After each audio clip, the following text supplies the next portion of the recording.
আজকে আমি আপনাদের সাথে আমার ফুল তোলার ভিডিওটা শেয়ার করছি। আমাদের ছাদে কী কী ফুল ফুটেছে চলো দেখানো যাক। প্রথমেই আমি তুলে নেব, এই যে লক্ষ্মী জবা ফুটেছে, দুটো লক্ষ্মী জবা ফুটেছে, সেগুলোকে আমি দুটো লক্ষ্মী জবা তুলে নিচ্ছি।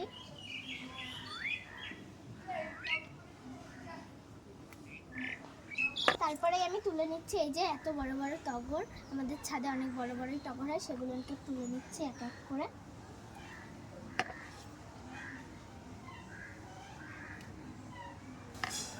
তারপরে আমি তুলে নিচ্ছি পিঙ্ক জবা, দেখো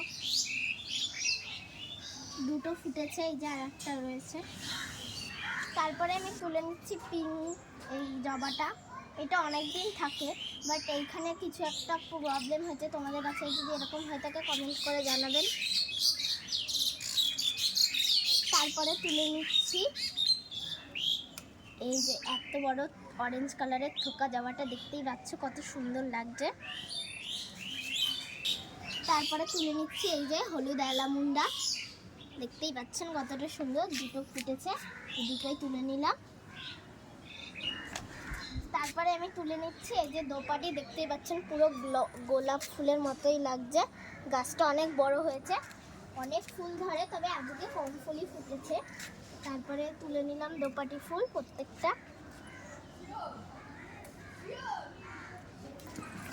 তারপরে তুলে নেবো এই যে এত বড় স্থলপদ্মটা, কাদের বাড়ি স্থলপদ্ম আছে অবশ্যই কমেন্ট করে জানাবেন। দেখুন কত বড় স্থলপদ্মটা, আমাদেরটা 5 পাপড়ির, তবে যাদের বাড়ি থোকা আছে অবশ্যই কমেন্ট করে জানাবেন। তারপরেই তুলে নিলাম লাল জবা, এটাতেও সেম প্রবলেম, পিঁপড়ায় না কিছু কামড়ে এরকম ফুটো ফুটো করে নিয়েছে, দেখতেই পাচ্ছেন। তো বন্ধুরা, তারপরে আমার ফুল তোলা কমপ্লিট হয়ে দেখতেই পাচ্ছেন আমি কত ফুল তুলেছি। আপনাদের যদি ভিডিওটা ভালো লাগে তাহলে লাইক কমেন্ট শেয়ার অবশ্যই করবেন এবং আমার সাবস্ক্রাইব করে আমার পাশে থাকবেন। আজকের মতো টাটা।